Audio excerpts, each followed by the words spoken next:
the blackness. Keep on. Never say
the blackness.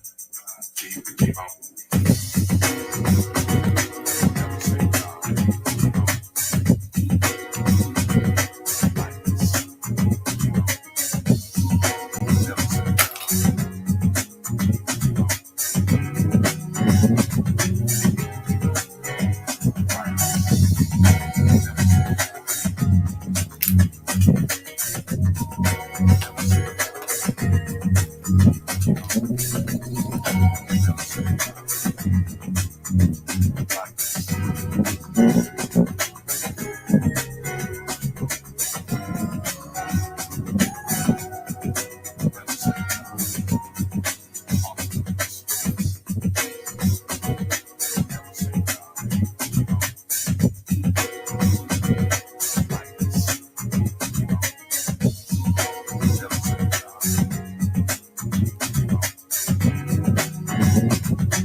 Give me a minute, y'all.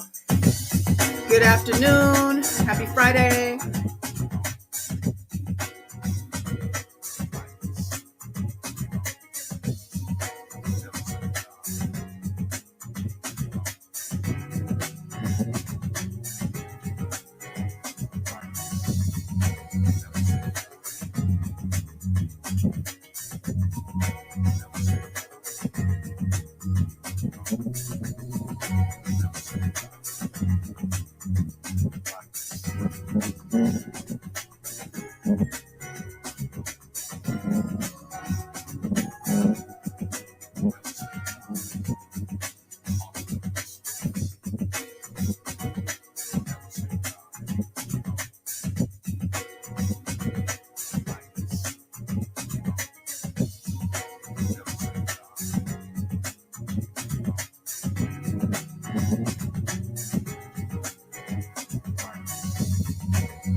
you so much for your patience.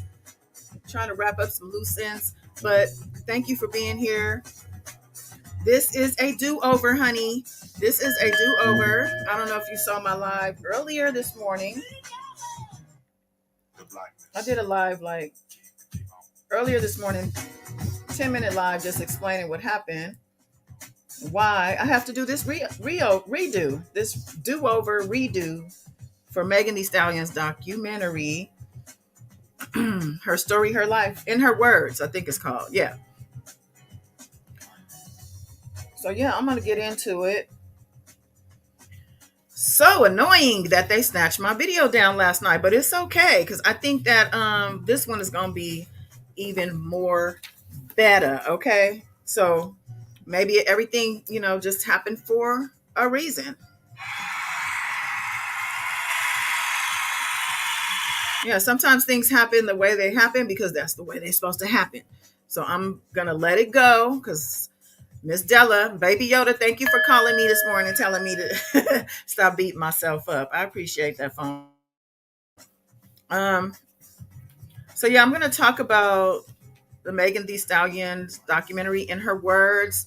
It was released yesterday, the 31st of October on Halloween. Hopefully you guys had a fun, safe night if you went out or did anything fun.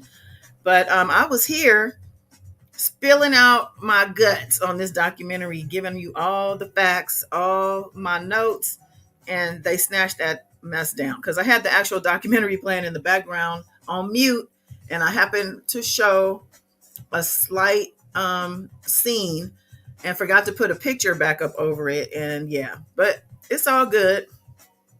What's going on? Pete, let me do my intro, y'all, so I can recalibrate, okay? Peace, world, peace. Welcome or welcome back to Goddess Dawn Speaks, aka the $1 Trillion Goddess, baby. And that is me. I am Goddess Dawn. If you don't know, now you know. And I'm back and I'm live and we're talking about Megan Thee Stallion. We're talking about her documentary. We're probably going to talk about some stuff that happened in that trial because I think the main purpose of this documentary was to be able to get her side of the story. Now, of course, we know she took the stand at court. It was highly documented, but when you take the stand in court, you can only say so much. You can only move a certain way. You're pretty much under the thumb of rule of the court. So with that being said, her documentary is her story, her life, and in her own way and words. So this is her opportunity to let people see, what was really going on behind the scenes and all of that. I think it is a good piece. I think that people, like her or not, will get some things out of this. Hopefully it'll put new eyes on her or even different perspectives about her into the air, into the universe, into the world. And so I'm going to just run it down because I took some notes. I watched it. And I think, I just want to talk to y'all about it. Some of y'all don't have the opportunity to watch it. You don't have, whatever the case, you don't want to watch it, but you want to kick it with me instead. And that's all good. I appreciate that. So Herbert, let me just say hi to everybody. What's going on, Herbert, Jason, Shamina, Wow Wayne, beautiful spirit. Yes. Happy Friday to y'all. Happy first of the month. It's the first of the month. Yes, child. We're in November. This is the day today to put some time into, what it is you want your life to look like. Time to reflect and time to, shift gears. Get moving. Herbert, no, leave him in. What does that mean? Can you tell me, please? I don't understand it. Okay, so let's get started on on the documentary. All right. Now, the documentary, I'm going to be showing pictures and I'm going to do my best because they're not in order. So bear with me. But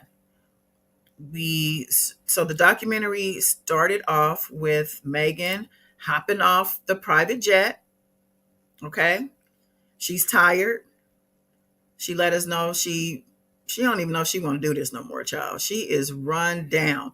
And this was just, a short clip before they really started getting into what was happening. Um, we started off with her. Her mom clearly was her idol, is still probably her idol. She looked up to her mom big time. She relied on her mom heavily. Her mom was just everything to her, okay? Everything.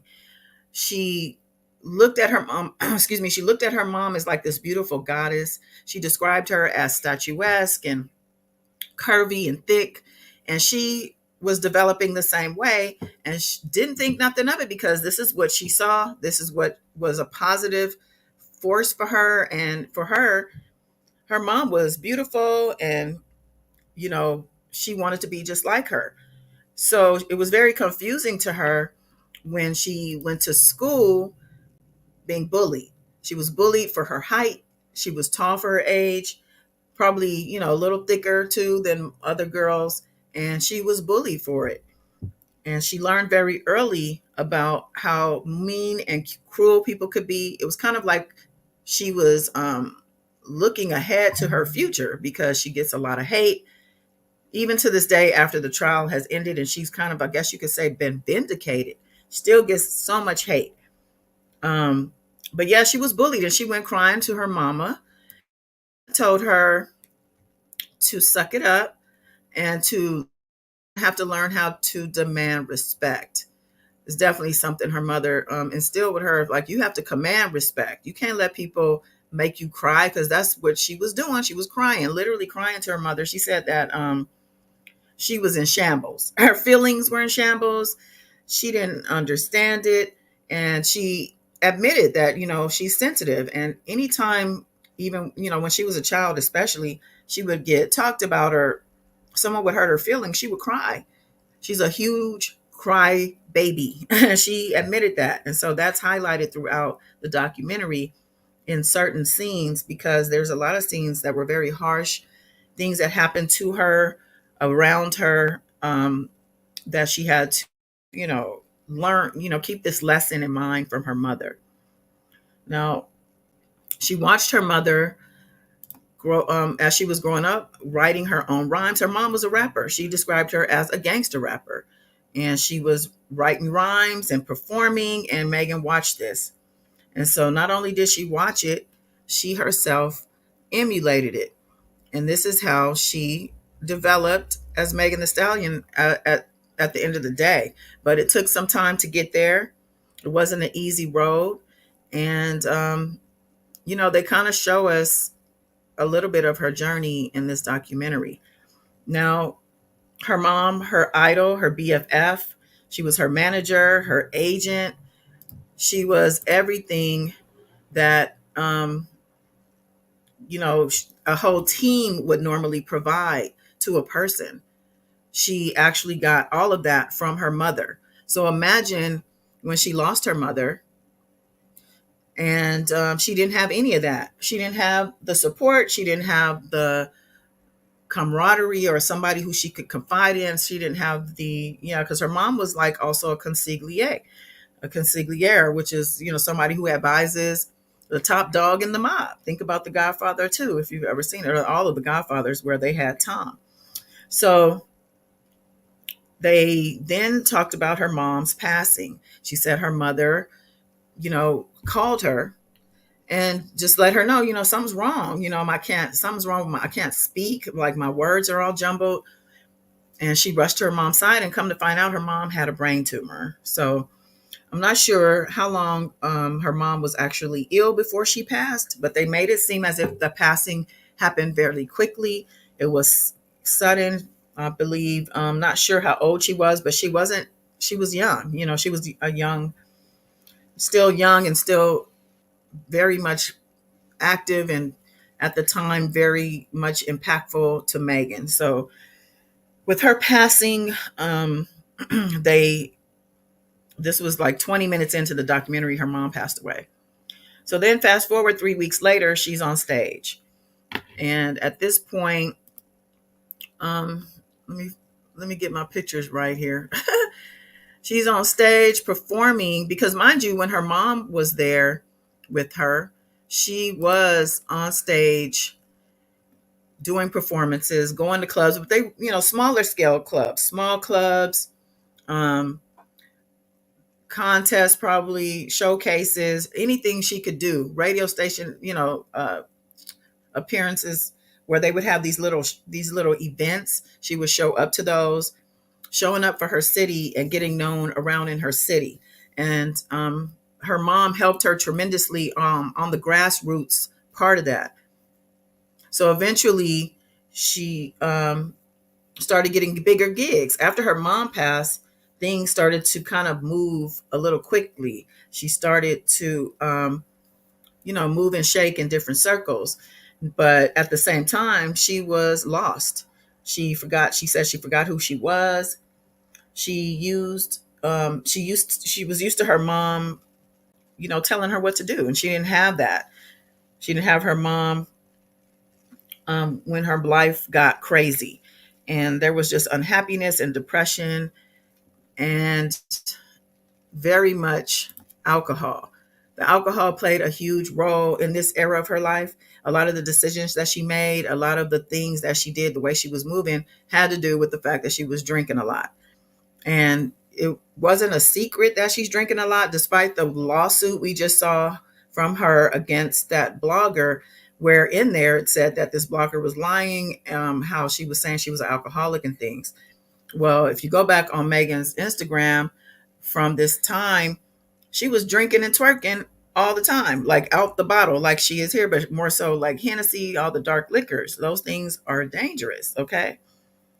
But, she said she's trying to stay strong and trying to keep her mom's words of encouragement in her head because, she just was just really down, really depressed, really sad.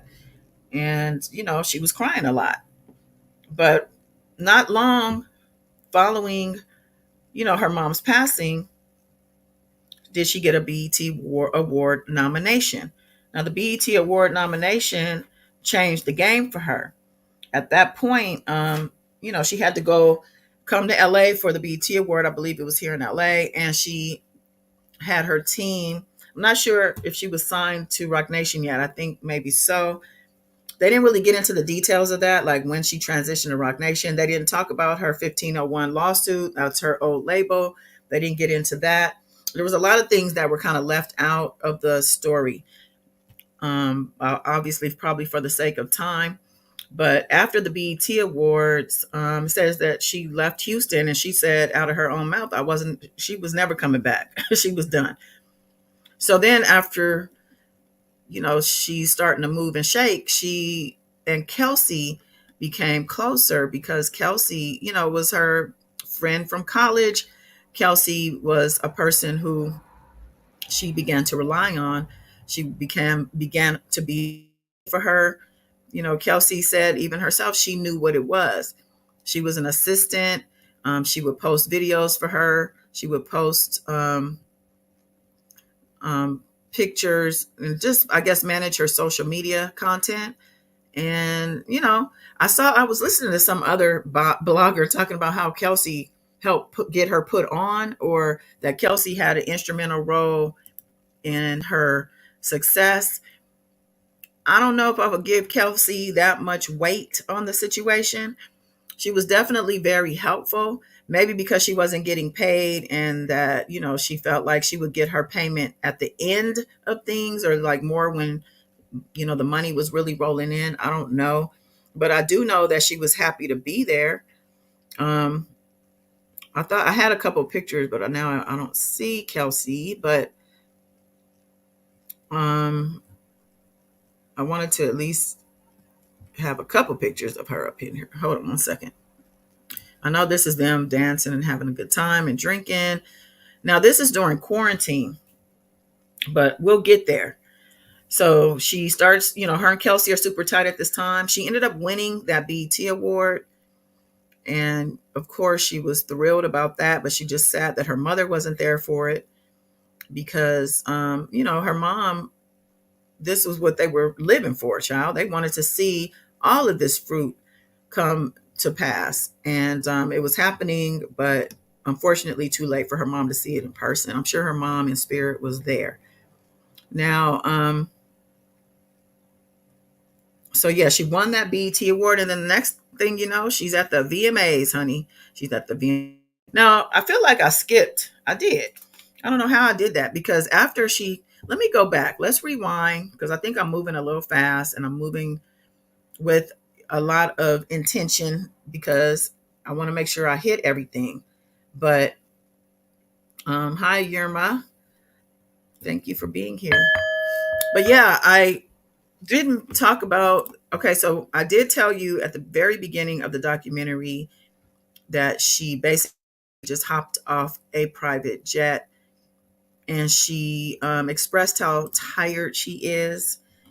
Well, the next scene that we saw actually was her graduation from Texas Southern University. And it was a very proud moment in her life. She expressed being very thankful, and just the fact that her mom wasn't there yet again. Her mom just seemed to go right before all these great things started happening for her. And I hate to think and speak like this, but we have to realize that we're talking about Hollywood, and we're finding out now, especially with all this stuff going on with Diddy, how Hollywood incorporates rituals and like certain things. Some people call them conspiracy theories. I'm finding that we're finding more truth in these things, but a lot of times they say sacrifice, make sacrifices, and sacrificing means are going to be dying around you. I don't think they have a choice into who it is and when it's going to happen, but I think when you sign up for the big fame package, that you have to probably know in the back of your head that somebody around you is probably going to kick the bucket, either one or more people. This has just been a trend. If you look at any of these famous people and look at their biography and the things that have happened in their life, you're probably going to see around the time they got big or beforehand, they lost somebody close to them. And then all of a sudden they start blowing up. And this is what happened with Megan. Okay, I had to get that out. You may agree, you may not agree. Okay. So she graduated and got her degree. I'm not sure where she got her degree in, but this was in 2021. Okay. All right. So, yeah, college graduation. Okay. All right. So then following that, the VMAs happened. All right. And she ended up getting a dream come true with, I think they showed an interview where they asked her, like, who do you want to perform with, or who do you want to do a song with, who is somebody who you really want to work with. And of course she chose Miss Beyonce, honey. She was like, Beyonce, Beyonce, Beyonce all day. And so next thing we know, she's getting Beyonce on her song Savage, the Savage remix.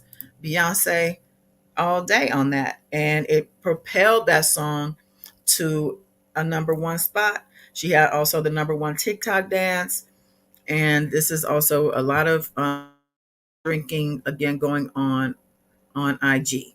Okay, she's having the time of her life from what it looked like, but yet still expressing that she was still depressed, still lonely. But what she was doing, because she was so hungry for friends and family, she was just hanging out with any and everybody. And that's what she said. Like, man, I was just hanging out with whoever. And she wasn't using her discernment when it came to the people around her. Again, drinking a lot. And she actually looked back on this time frame and said it was the worst time of her life, the worst, I think she said, year of her life, looking back. And this would be 2020, and hindsight is literally 2020 in this case. So now we're going to see Tory Lanez entering the picture, because as you remember, during quarantine, he had his quarantine radio where women were twerking and drinking, and her and him and Megan were hanging out tight. Looked like they were more than just friends to me, but I guess they were just friends supposedly at that time. Now there's a change that happens in that relationship, and we're going to get to that. But at this time, yeah, Tory Lanez enters the chat, and they bonded in what we call a trauma bond over their mothers, both of their mothers having passed away. So we're seeing them hanging out and partying. So it wasn't like a surprise to see that they were hanging out together at Kylie Jenner's house. Oh yeah, Kylie Jenner.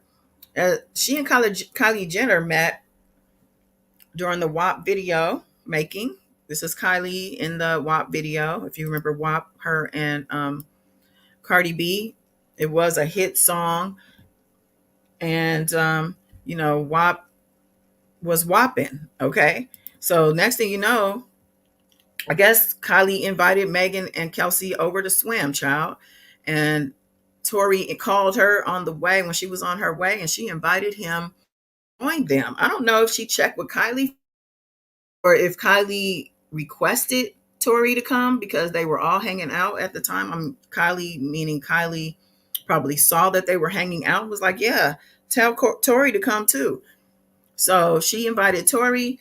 I'm sure she didn't think twice about it until Tori actually got there and things started going a little awry. Let me see if I think I have a couple pictures of them hanging out at the pool. Maybe, maybe not. But I have this one picture.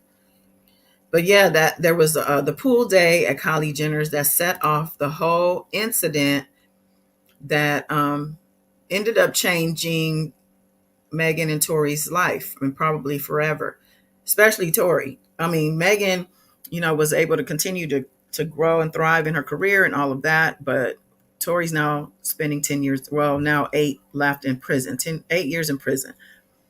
So this night, that fateful night, child, caused a huge trial, which I was present at.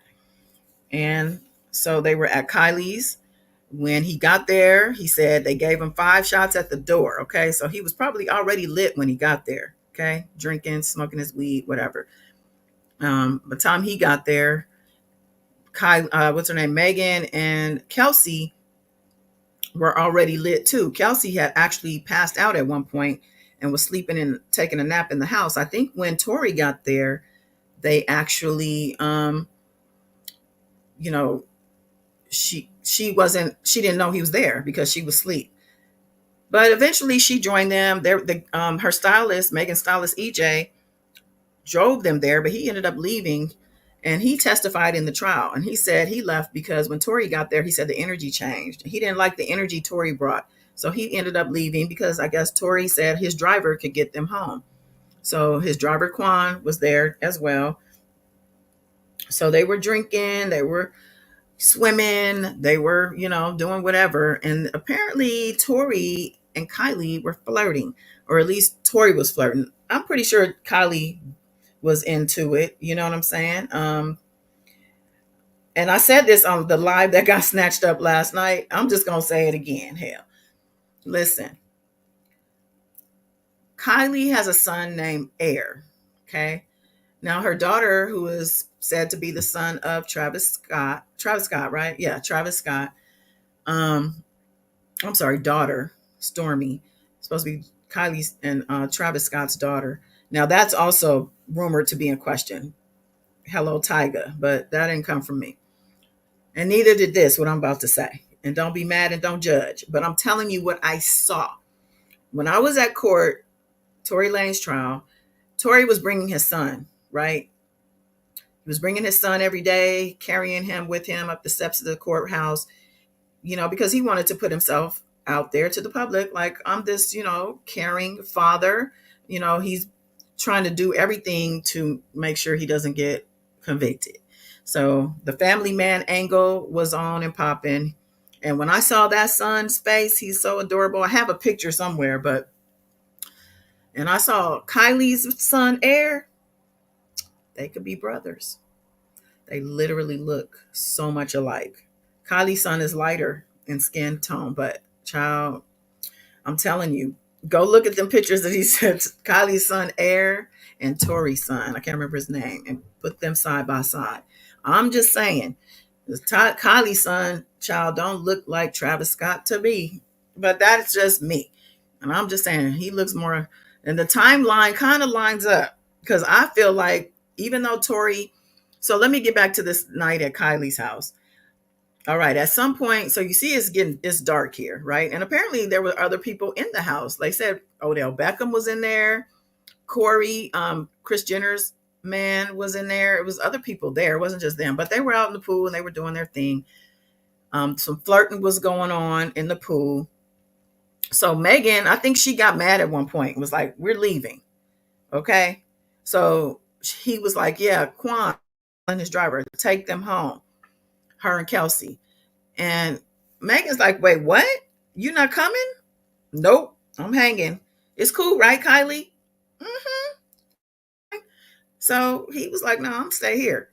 Now, I don't know what made him think that was gonna go. I don't know if he knew Megan at all. But Megan, she started to leave. Quan took her and Kelsey. They were driving. And then all of a sudden, she's like, "Wait a minute, I forgot my slides. I want my slides, my Gucci slides, or whatever they were." So Quan probably didn't want to, but he went back at her behest to get the slides. Okay. Now, when she went back, I don't know what she saw. She saw something. They must have been gone long enough for Kylie and Tory to start their little rendezvousing, honey.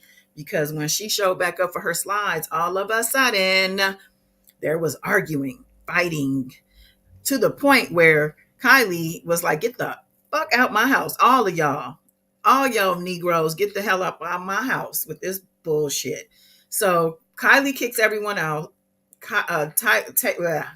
Tori has no choice but to join Megan and Kelsey back on down that hill to, they were, I guess, going to Meg's house, I think. So in the car, so Quan's driving, they're in the SUV, and they are fighting, honey. Listen, Megan and Tori were going at it. Now remember, they were drinking and probably doing other substances. I'm not positive on that. There's no proof. I don't have no evidence, but I'm just letting you know this is how that goes. You ain't gonna just be drinking, child. And I know Kylie is not, and even Corey have reputations for doing other things. So with that being said, the fighting is heavy. They in the car, and Megan was tearing this man to shreds, child. Like, "You ain't shit. Your music ain't popping. You ain't big as me. I'm a bigger star. I'm this. You're not." It was very much hurting his ego to the point where Kelsey. So he had to come at her, back at her, and Kelsey felt the need to jump on Megan's side to help defend her friend. "Don't be talking to my friend like that. What's wrong with you? Like, hello." Now at this point, he was like, "Well, hold up. How you gonna take up for her? You don't even know me and her been fucking." Okay, so he let it out that him and Megan been hooking up, honey. And Kelsey was like, "Wait, what? I thought it was me and you." So then she's looking at Megan like, "Is this true?" And I guess Megan, she didn't deny it, because if it was me, I'd probably been like, "This Negro is lying. Don't believe him."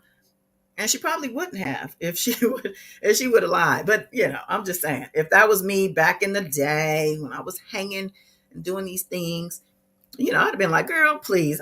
If it was something I didn't want out, if it was something that I was, I hooked up with him one or two times, we were drunk, because the word is that, Kelsey was put on to Tory by Megan. Megan was like, "You know what? Push up on him a little bit because we need him around. He's good juice for us," or whatever. And she was like, "Okay, girl, I got you." And so next thing you know, and I don't know if they were having sex or what their relationship was, but supposedly they were hanging out. They were hanging out. And I think Tori really wanted Megan at first, but Megan was like, "Nah, Negro. Like, look how short he is. Look how bald he is. Like, why would she want him?" Anyway, so I think Kelsey was the distraction that Megan needed. So she pushed Kelsey, and Kelsey didn't have to do it, but she wanted to do that. So she went ahead, she understood the assignment and went on ahead and produced that work. So with that being said, to find out that Megan was messing around with him too. Now, mind you, Kelsey got COVID at some, she went home for whatever reason to Houston and got COVID. So she was MIA for like however long, maybe a few weeks. Now, it was supposedly during this time that Megan and Tory ended up hooking up. Now, remember, Megan kept stressing how lonely she was. And, she might have just needed a hug, child. She just needed a little bit of love, a little bit of loving. And she knew nothing was going to happen long term with her and Tory. And when she did succumb to him, because I'm pretty sure he pushed up on her, he was probably pressing her. When she finally went through with it, they probably both agreed, let's keep this to ourselves because that's going to benefit him anyway. I can keep messing with Kelsey. I can mess with you on the DL and do whatever else I'm doing because I'm not committed to none of y'all. Because we all know that Tory was pretty much community D, period. So with all that being said, the whole Kylie Jenner night turned into the infamous night of the pew pew of the GUN incident. And so it was Kylie's pool day. It turned into a lot of fighting, and then it turned into the shooting, and then the police pulled them over. You know what I'm saying? And Tory ended up in jail, and Megan ended up at Cedars-Sinai Hospital. So while Tory's in jail and Megan is at the hospital getting seen, Kelsey's in the car when she gets this phone call from Tory from jail. When this incident had just happened like a couple hours before. And Kelsey, in my opinion, this is where she kind of messed up. She's talking to Tory. You can hear the call is recorded. It's public, so you can look it up. Tory Lanez jail call. And he called Kelsey, like apologizing. He called to tell her he was sorry. He said, Megan will probably never talk to me again, but I didn't mean what happened. I didn't mean to do it. He pretty much confessed, which is what the prosecution used as in their arsenal as part of the evidence that ended up getting him locked up for 10 years. He said what he said in that jail call. And while Kelsey was on the call with him, he was like, well, what hospital are y'all at? She was like, oh, I don't know. Because mind you, she's not from LA. She didn't know. But I think she saw a sign and, we're at Cedars Medical Center or whatever. Well, first of all, the fool that just shot your friend is asking where hospital y'all at. I don't think you should be telling him. Okay. You don't know who other calls he's making to say maybe send them over to Cedars to finish the job. I'm just saying, like, why would you be so accommodating to this guy who was super violent with your friend, not even with your friend, with you? Because what we found out in court was that Kelsey got her ass whooped by Tory, and she had pictures. There were pictures of her hair being pulled out. She had bald spots from where he pulled her hair out. They were fighting like two cats. Okay. Even the guy they had, Tory's defense team had a witness who saw the incident from his balcony window. And he claimed that, he said the girls were fighting initially. Then at one point he said that the short guy and the short girl were fighting. So she had proof of that as well, with her pictures and all of that. So the fact that he whooped her ass, shot her friend or shot at her causing injury, but you're going to take his jail call and just talk to him like y'all just left a picnic? Like, I didn't understand that at all. And I think that's part of why she and Megan aren't friends today, is because Kelsey was too accommodating with him. She ended up meeting with him a couple days later without telling Meg. I guess he was trying to bribe Kelsey. He had already tried to bribe them the night of. I'm going to give y'all $1 million. Just don't say nothing. Don't tell nobody. And Megan explained that she wasn't going to say anything because she didn't want him to get shot. She didn't want nobody to get shot because the George, what was his name? George. Why did I forget George's last name? George, I want to say Foreman, but I know that's the boxer. George Foreman. Y'all know who I'm talking about. The man who was killed by the police officer by the choking that we visibly saw live, right? So she covered. She said, I stepped on glass when she first got to the hospital. They're going to treat her for what she said happened. But then eventually the doctor did say, well, wait a minute, these are bullet fragments. So she had to come clean. Now, the case wasn't picked up for a couple months later. She didn't press charges. But what was happening in between time was Tory was taunting her on social media. And I think it's because he thought she was going to tell. Like, he was nervous. He was scared. He thought she might tell. So all of a sudden, he starts antagonizing her. He starts teasing her. He starts just doing stuff to annoy her. Um, and so it just got to be too much. And then you have Kelsey, who is not standing up and saying, because there started to be rumors to come out, and this was all Tory telling people, "Oh, I didn't do it." So leaving speculation to the fact that maybe Kelsey did it, or maybe she did it herself accidentally. I remember there was a story that came out as well that she kicked the window of the car with her feet to get out, and that's where the glass came from. I mean, all these ridiculous stories. So all of this was going on, and that caused her to have to come on Instagram Live and go ham on everybody, letting them know for sure, yes, this nigga Tory shot me. Stop lying. It's on the screen. This happened. So she went live. She basically was like, I'm tired of y'all playing in my face and spinning your narratives and lying on me. This is really what happened. Now, at this point, I don't know that they had charged him yet, but they did at some point. The DA called called her in. I think they called her on the phone first. She said she didn't say much, but they called her in to talk to her, and she let them know, I don't know. I don't know. She said she really didn't want him to get arrested, but she, I guess, was honest with them when they asked her the questions that they did. So they definitely picked up the case. So it's the U.S., the United States versus Tory Lanez, not Megan Thee Stallion or not Megan Pete versus. So people who are upset about the whole situation need to be upset with the state of California, not Megan. But nevertheless, Tory eventually got charged. Now, back to when WAP came out. When WAP and it was popping, there was a lot of, it was a huge song. They, let me see, WAP. People were chanting the lyrics to this song outside of the White House, bitch. That this song got stamp of approval from Maxine Waters, bitch. You know who Maxine Waters is? Congresswoman who back in the 90s, I believe, was one of the forerunners of those politicians who were crushing CDs um, underneath tractors and just damning these rappers to hell because of their raps and their lyrics. She was at the forefront of that. So for her to give a stamp of approval to these women for WAP is crazy. But she did. Maybe, I guess, time softened her up and had her a little more accepting. But so there was all this love for WAP, but there was also hate, right? We have people like Joe Budden, who is a hater. He's a professional hater.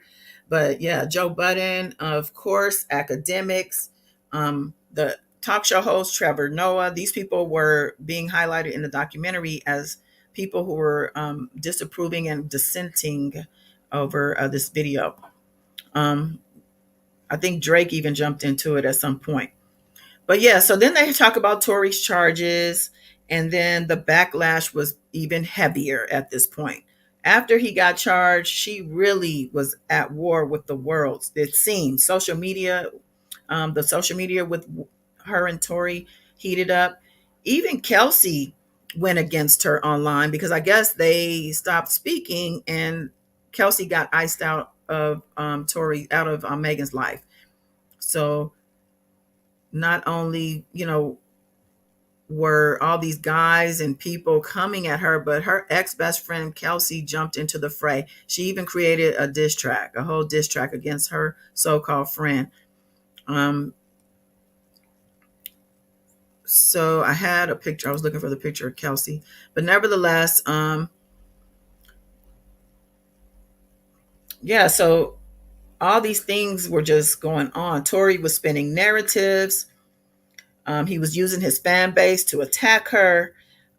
And yeah, I guess that's when this IG Live came out after that. And then even Tasha K was out there outing her for sleeping with Tory. Now, this is the part of the documentary that went viral because in the documentary, she admitted that she lied to Gayle King. If you guys remember, you probably saw it already. Let me see if I can pull it up on Instagram. But she admitted to lying to Gayle King because she was like, this don't have nothing to do with me.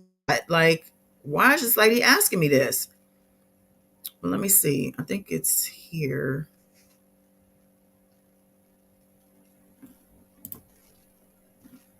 Let's see.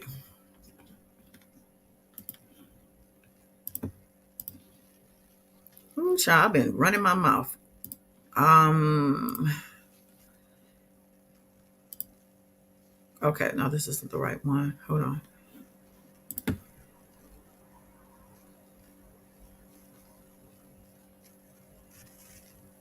Here it is. Okay. To Gayle King, bitch. First of all, I didn't know that bitch was even gonna ask me about that shit. She always gonna talk about the shooting. Why are you asking me about fucking Tory? That's not what this is about. Even if I was, I fucked this nigga like once, maybe twice on a drunk night. But you kept catching me out of my fucking mind. Yes, bitch, I lied to Gayle King, bitch. First of all, I didn't know that bitch was even gonna ask me about that shit. Bitch was always gonna talk about the shooting. Why are you asking me about fucking Tory? That's not what this is about. Even if I was, I fucked this nigga like once, maybe twice on a drunk night. But you kept catching me out of my fucking mind.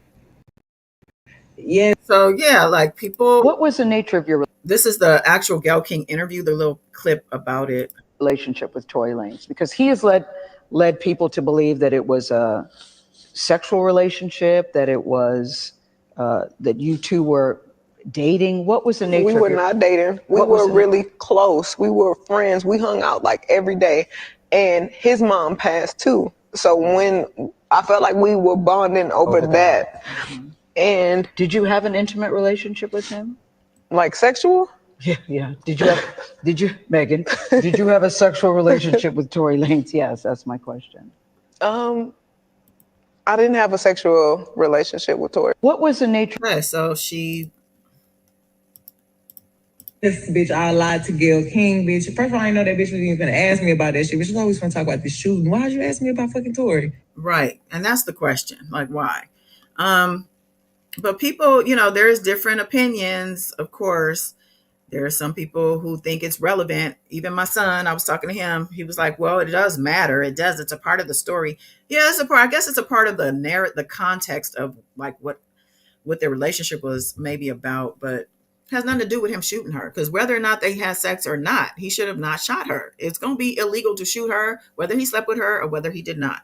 So, in my opinion, it's crazy that. Oh, is this Twitter? Yeah. Hold on. I had this one lady up here. She had the best thing to say about it. Let me see if I can find it real quick. But yeah, so the shooting ended up taking a back seat to the fact that they slept together. And she said times on a drunk night. Like, to me, that don't even count, child. It don't count. You might as well put it underneath the Diddy baby oil category. I wasn't even in my right mind. She said he came at me when my mind was like clouded. Like, he knew he was pressing her for it. Yeah. So why is DJ Envy? Oh Lord, yeah. We're gonna talk about that later. DJ Envy. Did you guys see his daughter's Halloween costume? Lil Kim, child. Okay. I agree with this person. F Tory Lanez. Let me come over here. F Tory Lanez, F Kelsey, F Drake, F DJ Academics, F Chris Brown, F Nicki Minaj, F all them unknown podcast niggas. We love you, Megan Thee Stallion. And they basically everybody who went against her in that documentary, who they showed in the documentary. There is she just made too much sense. Twitter is so wild though. I come on here and I just see the craziest thing. I probably shouldn't be scrolling. See, somebody here said, I think it was Kim Barbie, who is Cardi B's right hand. I don't really see what all the commotion from Megan lying about sleeping with Tory is all about. Like, okay, and he lied about shooting her, so now what? Hello, exactly. This is the scene with her and L'Oreal Gibson. I'm not gonna show no scenes because they snatched my video yesterday just for that. Young Thug is free. I'm sure y'all know. We'll talk about that later because that was also on the video that I got snatched down. So we'll go over that again later. All right. Well, what is this? Tory Lanez team responded to Megan's lying. Okay. The lie wasn't that deep in my opinion. I guess the fact that she lied and she admitted to lying, just because when you hear lie and you hear Megan Thee Stallion, people are constantly accusing her of that. But if it came out of her own mouth, it's news, right? So to me, it's not a big deal. And okay, so let me come back over here. Let me say hi to a couple of y'all see that came in. Courtney, you don't know how to feel about the doc. Yerma, Juvie. What's up, Juve? What you doing in here? What you doing in here? Oh, George Floyd. Thank you, Yerma. Oh my God, I don't know how I could not remember George Floyd. Sharita says she admitted that on the stand. Exactly. Hey, Sharita. And Meg she said, you're saying Meg didn't let Rock Nation know that she had an intimate relationship with Tory because they would have told Gayle King not to ask her any intimate questions. Very true. Hey, Ray. Yay, we get a Meg doc redo. I clicked on the live so fast and listened at 2 times speed to catch up. I wasn't going to miss. Oh, thank you. Yeah, man. Dang.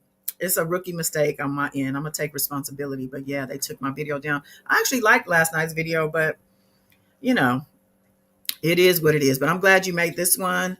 Let's see. And since Tory said he slept with her, she should have expected this. Yeah, that's true because he was putting it out there. Not everything is alleged, Wow Wang, but we could say that. Ray said, I don't blame Meg for lying. Okay, that's what I said. I would lie too if somebody asked me where I put my vagina on national TV, especially if I regretted putting it on the ninja they are asking me about. I agree. Sharita said, no sense in lying. Yeah, well, like my son said, I was talking to him about it. He was like, well, she could have just said, I plead the fifth, or, I don't feel comfortable talking about that. But of course, people are going to take that and run with it and say, oh, then that means she did. So I guess for her to just say no, because when you say sexual relationship, maybe she didn't file it under that category as a sexual relationship. That's different than did y'all bang, bang, bang? One or two. Did you have, a one night stand? Was there anything? Sexual relationship, I think, is what Gail asked her about. So did she lie? Sharita said that's like Whitney Houston being offended when Diane Sawyer asked her on that interview if she smoked crack and knowing she smoked crack. And I love me some Megan. Yes. Okay. Poor Whitney. Oh, jeez. Ray, Meg drank so much while she was grieving her mom. Very true. That really stood out to me. It was giving borderline alcoholic, trying to drown the hurt, and caught up in embracing the partying in her new life. Absolutely.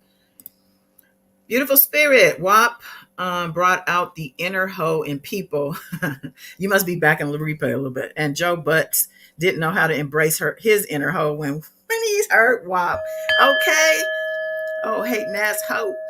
Ray, being naive without guidance around those Hollywood demons can get to you for sure.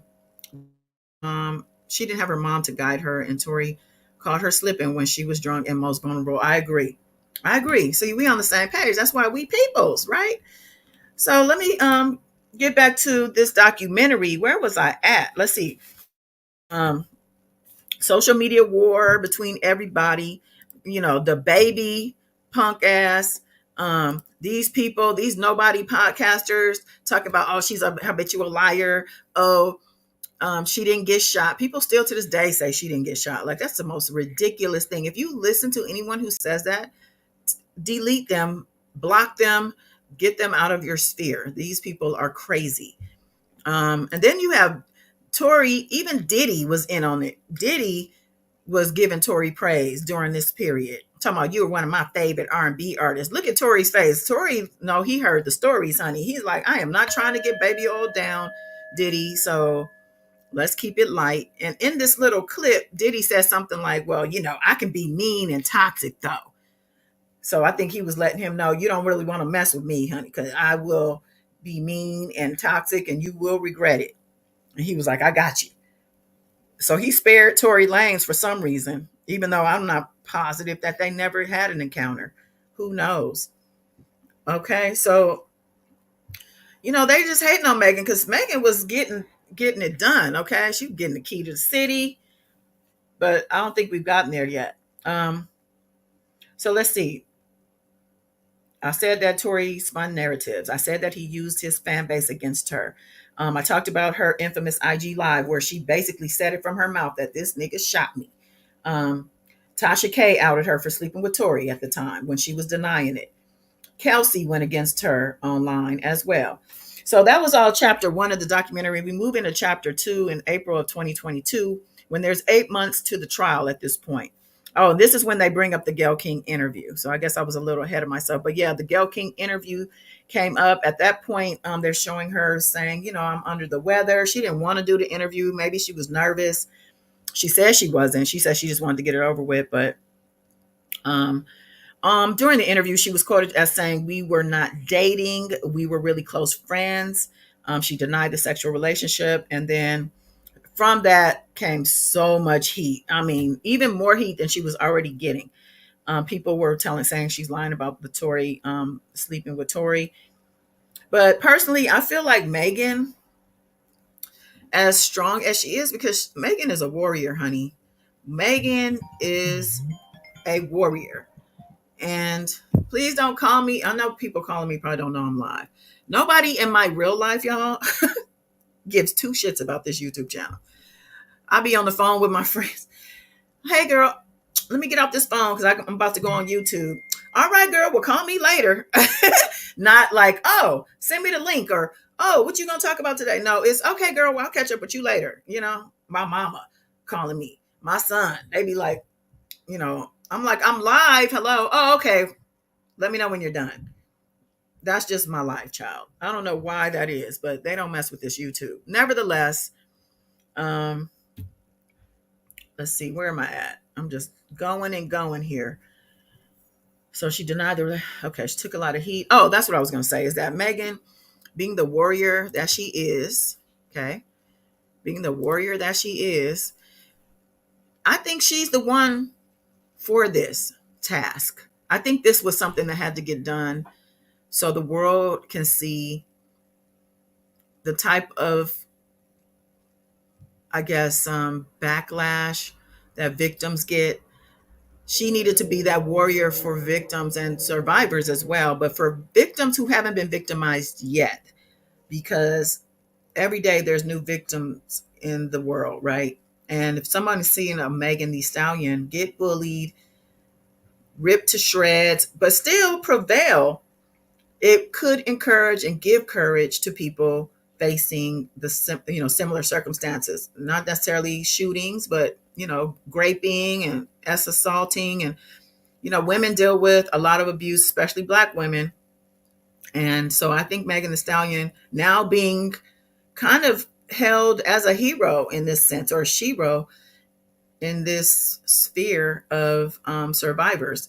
She saw it through. And this documentary truly pinpoints the journey and the highs and the lows and how dark and deep things can get, because what it seems like the whole world is against you. So I really feel like it was meant to be. Like, as horrible as it was, as her experience was for her, she probably wishes it never happened. And maybe she wishes, the DA never pressed charges, because maybe she feels like life would have been easier for her during this period. But I think by the end of the documentary, we see that she's able to say, you know what, I'm gonna let all that go and I'm gonna keep moving forward because that's not who this doesn't define me. And that's what's important. It doesn't define who you are because you go through something. What defines who you are is how you react to the event, how you prevail. And prevailing just means standing up for yourself. Prevailing just means keeping it pushing. It means you're not letting um keep you down. She could have easily fallen off because of this situation. There's so many artists that go through horrible things and end up just leaving Hollywood behind.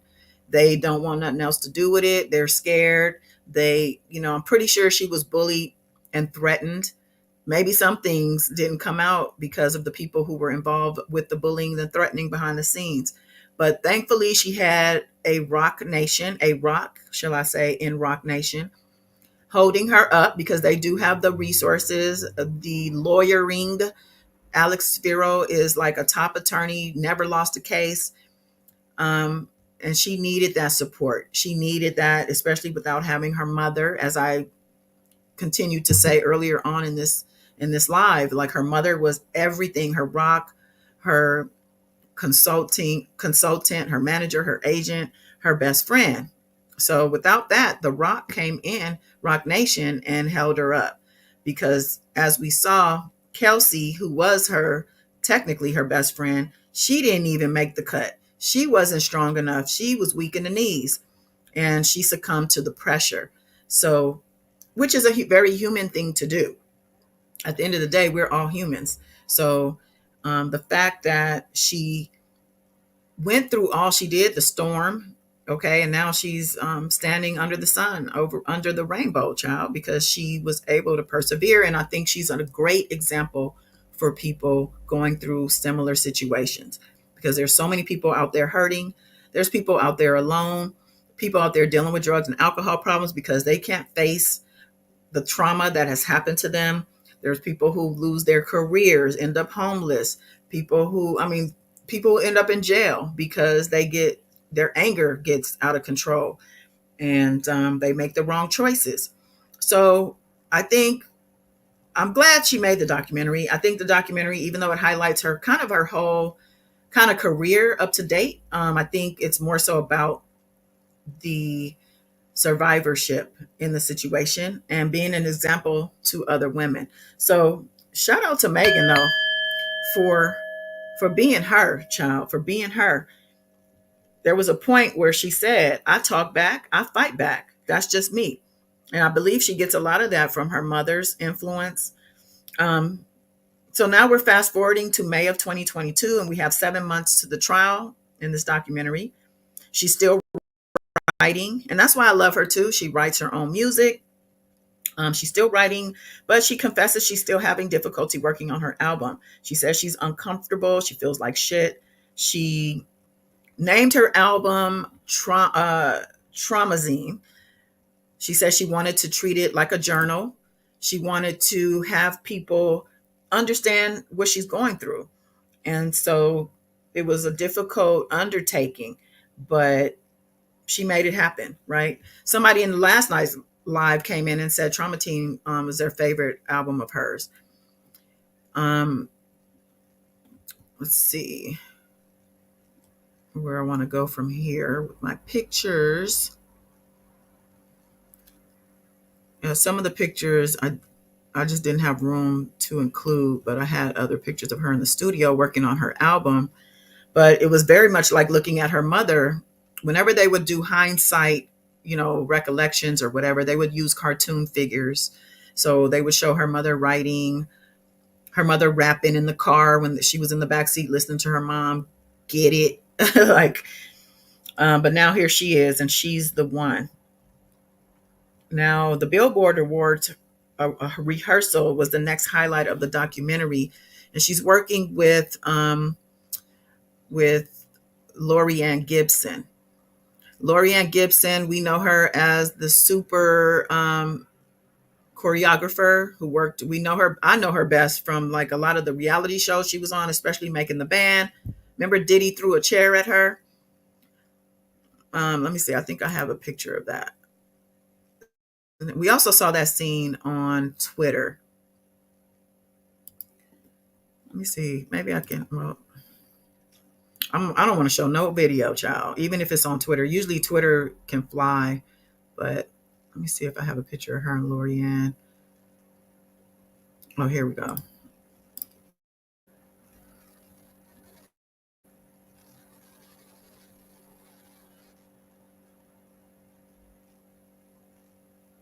It's taking a minute to upload. What y'all got going on for this weekend? It's Friday. Shit. It's Friday. Woo! Oh, what a relief it fucking is. I'm so happy it's Friday.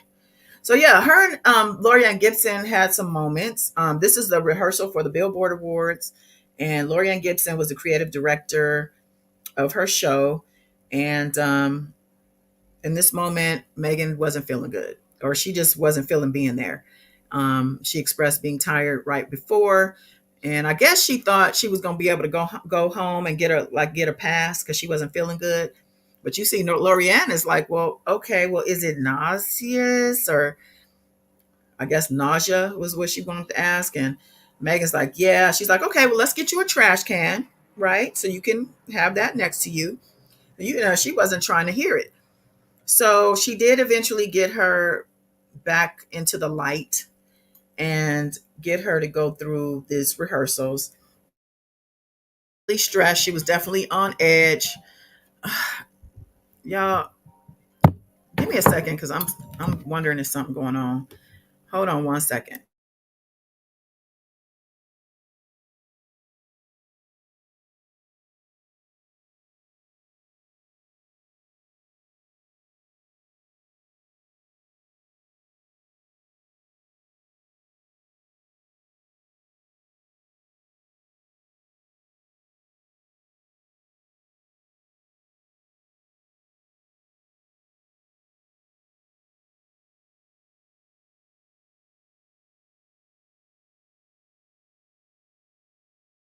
Okay, hopefully y'all didn't hear that. I had to fuss at somebody. Anyway, um, okay, Billboard Awards. Okay, so at this point, she's stressed, she's on edge, she's angry, she's depressed, she's sad, she's tired. Okay, and this kind of was the kind of her mood like throughout, because as you remember, she lost her mother earlier on. Like 20 minutes into the documentary, she lost her mother. So pretty much for the duration of the documentary, all the way to the end of the trial, she was depressed. She was going through it. She was going through it. So now we're at the Billboard Awards. She said, I ain't no punk ass bitch, because she was feeling depressed, but she got her ass up and she did that. Okay. She really did that. She got through it. Let me just put a picture. I'm not sure which Billboard Award or what the picture was, but you know, she did her thing.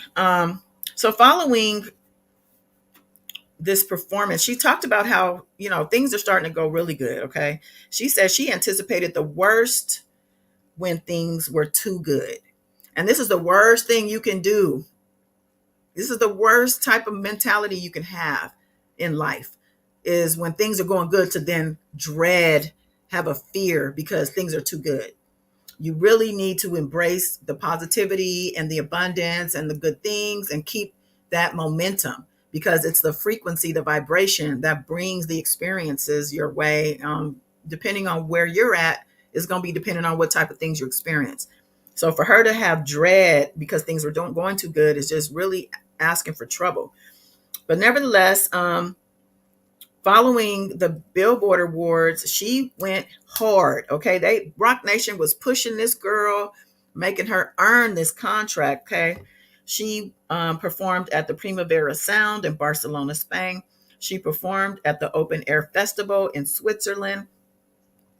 And now, mind you, she's still going through constant anxiety, but thankfully, at these awards, she got a lot of love. She did really get a lot of fan love. I had a picture I was going to put up for the fan love, child, because she, you know, I didn't have, not from the festival picture. I should have taken that. So I tried to chronicleize this for y'all, but I just didn't have time to put things in order. But I'll be working for y'all, okay? Just the way Rock Nation was working Meg, that's how I feel like y'all work me. But Let me see. Hmm. We'll just put this fan love picture up here. So she was getting a lot of fan love at the concerts, at the festivals. Um, the first actually festival was the Wireless. We're in July of 2022 now. We're 5 months to trial. She's at the Wireless Festival in the UK. And like I said, she was at the Primavera Sound Festival in Barcelona, Spain, following that, and then the Open Air Festival in Switzerland. She was then at the Catetin Festival in Norway and the Lollapalooza Festival in Paris, France, Afro Nation in Portugal. She was at the Roskilde Festival in Denmark. She did the Summer Sonic Festival in Japan. Do you hear me? This girl was doing the damn thing, living out her dreams, but tired as fuck. She was tired. She was stressed. She was still experiencing all the things because from the inside out, she wasn't good. From the outside in, okay, from the outside, she looked okay, but not on the inside. Since the Pune, she said she was afraid someone would do something to her. So, mind you, she's going to all these festivals, she's traveling, she's doing all these shows, but looking around every corner because she's scared. There's people out there threatening her life. There's people out there. She says she can't separate the trolling from real life. And she questions all the time, am I safe? Because mind you, she had somebody who she considered a really close friend, as she expressed on Gayle King, a really close friend, shoot at her, okay? Shoot at her while she's walking from behind. This person has a gun to her and shooting at her feet or towards, telling her, dance, dance, bitch, dance. Pow, pow, pow, pow, pow. There were 5 shots. These are the 5 shots we heard in the courtroom. Pow, pow, pause, pow, pow, pow. And that pause let us know that it was deliberate. The shooting was deliberate for people who want to say it was an accident. But while all this is going on, Tory, he out there living his best life, right? Out there, he is getting all this fan love. You know, he's the underdog. He's the one they want to see win. So he's out there just soaking it all up. He's also nervous though, because this trial is coming close and he's scared that this might not go his way, in which he was in every right to be scared because we saw what happened. But like she was talking about how, you know, even during this period where the trial is coming closer, he's saying to her things like, let me see, he's texting her. He's like, I'm watching you live online. You look sad. You look so sad. He's texting her this stuff when she's like, get away from me. I'm looking for the picture. I had a picture for this specifically. I guess it doesn't matter. But she said she had to get rid of her phone. She had to change her number. Like, here it is. He told her, I see you live and you look sad. Like, that's taunting her. That's harassment. And you know, she has a case against you. And here you are still messing with her. Like Tory asked for it. He really did. Like she didn't want to be going through what she went through. And for what? It wasn't paying her bills. But, you know, he traumatized her and then he's still going after her. So he and like I said, when she was at was it Lollapalooza, I think she said, she had performed and guess who's coming up right behind her? Well, this fool, the baby, was performing and he had Tory come on stage. He was in a bear suit, okay? Nobody knew it was him until he took off that bear suit right after her performance. And that wasn't cool. He talking about it is what it is here because he was saying he had slept with Megan too.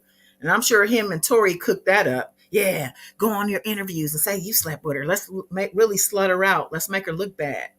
Because they hands together to help his case publicly, to help him not be, you know, looked at as this horrible person.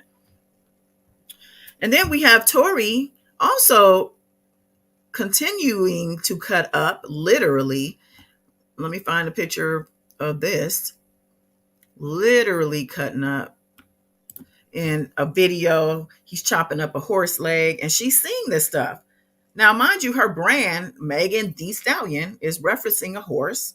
People call her a horse because she's so tall and statuesque herself. And so here he is cutting up horse legs.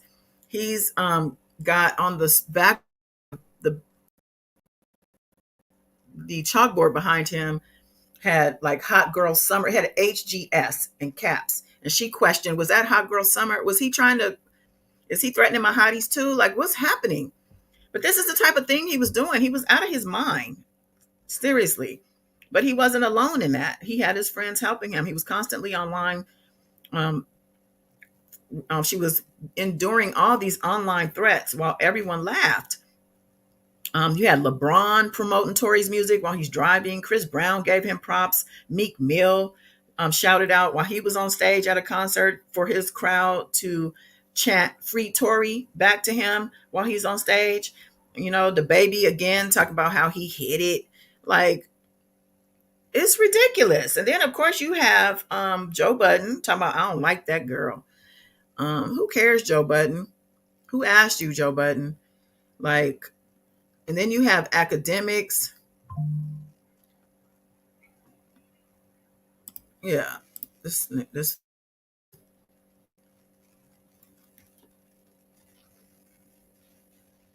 I'm trying to pull this picture up.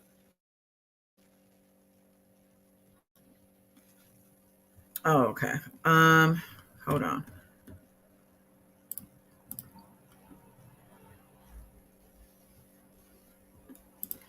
I got to get some more storage space for these pictures.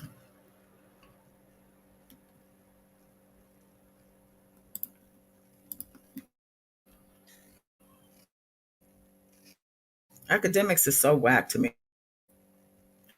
He might be good at whatever, but these men just don't like women. And I don't know if I can just narrow it down to just black women, but I know black women get the brunt of the hate. This guy, he has a huge audience, and he's that girl. I mean, why the hate? Don't y'all come from black women? Academics, he's out there calling her a demon. And then I showed y'all Diddy supporting him. And at the time, Diddy was not who he is today, which is a monster. We didn't know that. He was a big influencer. So these men with all this influence and all these big platforms are out here supporting Tory against Megan. So, she's anxious and she's telling us, like, can you imagine? Like, she's in this industry. It is a male, it's a misogynistic industry, male dominated, all of that. And she's the anti. She is, by these men, these powerful men in this business, but yet she didn't quit. And that's what I'm proud of for her, because she was definitely letting us know, like, y'all, like, I'm really hurting right now. I'm anxious. I'm having nightmares. I'm mentally just messed up. And, but, at the same time, I don't want to be weak. I don't want to be seen as a victim. Like, I don't want to be that girl. So she asked her team for a break. She needed a break. Okay. And before she took the break, she had a couple of loose ends, to tie up. And getting the key to the city of Houston was huge for her. Of course, expressing, she wanted her mama there. She did have family come, which was so cute. Her niece, she met her niece. That's her cousin that she's close to. They've been close all their life. And, obviously because of her traveling and the demands on her career, she can't be there like she wants to. So this is, I believe, the first time she met her niece. And we see her a little more later on in the documentary as well. When she gets the verdict, I think she's able to hold her niece when she gets that news.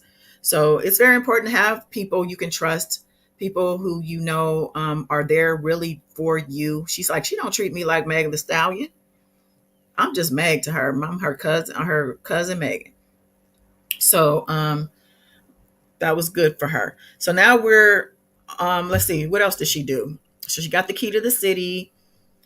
She still says at this time she's feeling lonely in every relationship in her life. She's not present. She said, my mind is here, but also on Mars. Like I'm not, my body's here. Excuse me, my body is here, but my mind is actually on Mars. Is what she's telling us. Um, while she was in Houston, because it had been a while, I guess she was able to go see her mom at the cemetery, and so that was a big moment for her, important. And then we fast forward to August of 2022, just counting down to the trial. You know, she still doesn't have a sounding board without her mom. She's expressing that. But her project came out, Traumazine, and she was doing things to promote it, going to Jimmy Kimmel. She went to a Sirius radio promotion. They showed that, and she said that Traumazine means facing yourself, seeing yourself, and becoming the best person you want to be. So it's like, you got all these things going on with you.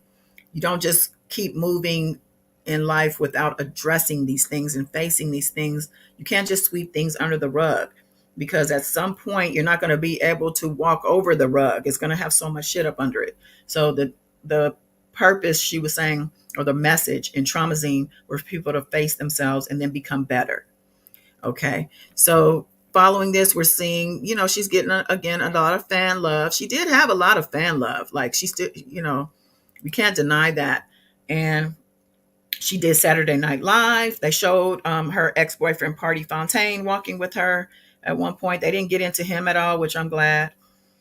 She did come home to find that there was a home invasion. She was robbed. And then Drake is dissing her. They're showing that. And so now they're talking about the trial. Okay. The trial is due to start December 5th. I was there, child, from day one. And she ended up taking a break after Saturday Night Live. She took a month off. She was supposed to take 2 weeks off, but she ended up taking a whole month, which is what she needed. She talked about how she went to a mental wellness retreat at an undisclosed location. And this is like an hour into the documentary, an hour and 23 minutes. And then they talked to us about her month break. And then we're into part 3 and the final part of the documentary. Now, the part 3 is called The Savage Within, because we're talking about inner healing here, right? And she says that, she said, I really had a real breakdown. She literally had a nervous breakdown. She had to call 911 because she couldn't breathe. She said everything was ugly through my eyes, dark, lonely. She didn't feel like she had any value. She was really kind of at rock bottom, I guess you could say. And she talked about going to therapy every single day while at the wellness retreat, and how the therapist worked with her on how to process the trauma of the shooting correctly. She didn't want to continue to have to question whether or not she was in a safe space. So that was something the therapist helped her with. She said before she saw the therapist, the first 3 days she was in the bed crying. Like she literally was at her wit's end. And the therapy, she said she never done that before. She never felt this heavy and dark and exhausted. Like she'd never felt this. So she ended up going to therapy every single day to deal with the unaliving thoughts and deal with the upcoming court situation that was about to happen. And she said it literally helped relieve her. She came back looking so much better and lighter in her spirit. So now we're dealing with court, and we're seeing Tory arrive to court. We're seeing Tory's fans outside the courtroom. We're seeing Meg come to testify. She talks about, she wants to get it over with, but she's so nervous about this court because if she loses, she could career. Like this is really all she has left in order to redeem herself is this trial. So they show these two academics and Milagro, and they're at the court. Oh, Milagro was at court. Sweet, sweet girl in person. Like so sweet. I would never believe she was so vicious online. Like I've heard some of her mob radio content against Megan, and I stopped listening. I just can't take that type of negativity. It is so bad. I just couldn't believe it was the same person, because she's super nice in person. Like I was shocked. Nevertheless, academics had her on his huge platform during the trial, And what she would do is she would go in the trial, see and hear the evidence, but she would come out and lie about it. We had experts and the actual surgeon and people telling us, oh yeah, we got fragments out of both feet. She was definitely hit with either it was ricochet or whatever the case. She was shot at or shot, and it was from the gun that Tory was said to have fired. So, but yet she wants to go back and say, oh, it was glass. It's glass. It's not even bullet. So you can't do that. She ended up in an article in mainstream press during the trial. Millie did. Excuse me, let me drink some water.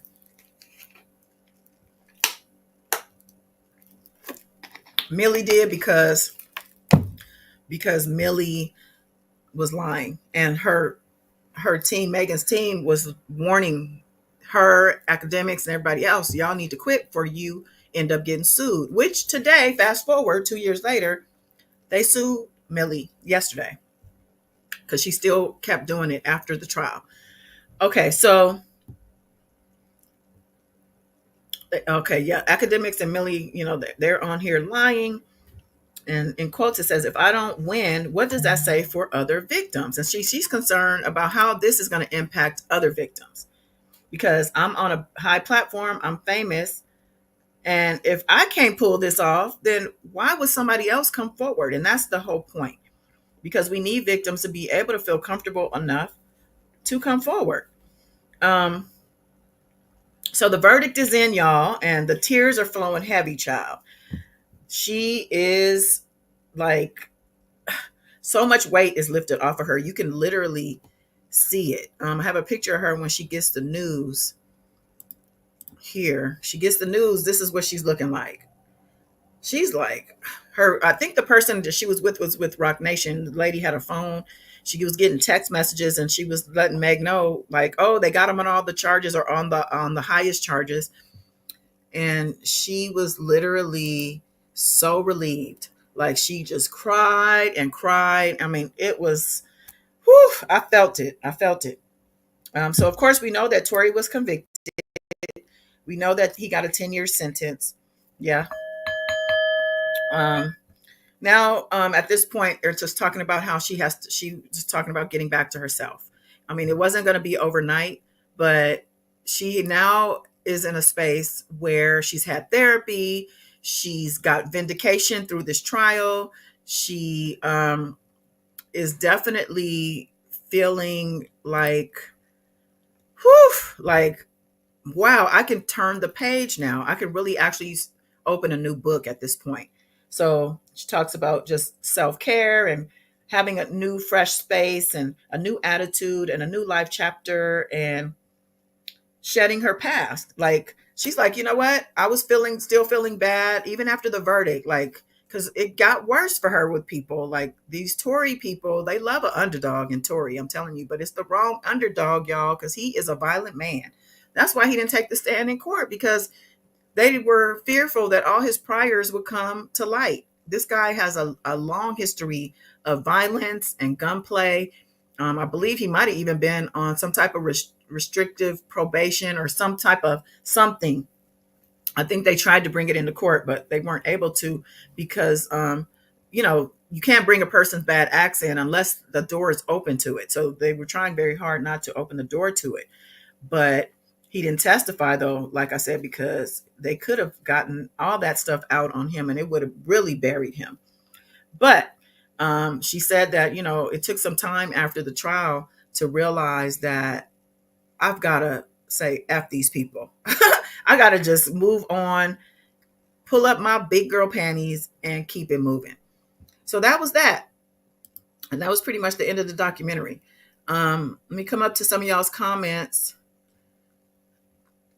Ray said, being naive without guidance around those. Okay, I think we read that one already. Beautiful Spirit said, Puffy must have visualized Tory playing horse with him in the kitty full of baby oil. I was thinking the same thing. Yes, please hit the like button, y'all. Subscribe if you haven't done so. This is a redo live. I had to, my live got taken down last night, y'all, but I'm back with this because I did too much work taking notes, and plus my memory and knowledge of the trial being that I was there, I had to come back and redo this. So I appreciate y'all for coming in, giving me giving me the love I need to keep this thing going. Beautiful Spirit said, I love Megan. She's Aquarius like me. I'm birthday's 2/14. Oh yeah, happy Valentine's Day, baby. And she is 2/15. Oh, day after. She just has to know she is a warrior. Yeah. Ray Ray said, Lorianne got her through, pushed her the way she needed to, her mom to push her. I agree with that. Lorianne's a bit kooky though. Somebody on Twitter called her a soup sandwich because she's just, you can't put your finger on it, but she's a little out there. But I guess she has to be because she's a force. Beautiful Spirit said, my cousin had a nervous breakdown and told me she was too happy and life was good. And she said she started expecting bad. Yeah, you can't expect bad. You have to push through that. That's why Desiree and Kelsey flight booked and turned her away from the hospital. They knew she'd spoken to Munchkin. AK is odd, weird bacteria cell who has issues, and he's not a black woman. He's not a black woman. You think he wants to be one? With them hips, honey, he might have had a chance. No, I'm just kidding. Hey, Michelle, Miss Ohio. I think you were in my live last night, Michelle, when I got my video snatched. So this is a redo of last night's live. I appreciate y'all for coming in. I tried to sum it up as best I could, but I think I don't want this video and with Megan tearing up. We want her a strong world warrior, her to be, and that's who she is today. After all of this controversy, after 2 years of all of this bullshit, she can finally hold up her head and say, I was validated by the courts. I'm validated with my success in my career, and put her middle finger up to every single person who doubted her, who accused her of lying, who taunted her, harassed her, all of that. They can go to hell, basically. So with all that being said, you know how I say it, y'all. Y'all ain't got to go home, but Toodles, toodaloo, move around, go on somewhere, do you, get on, scat, bye, dip, flee.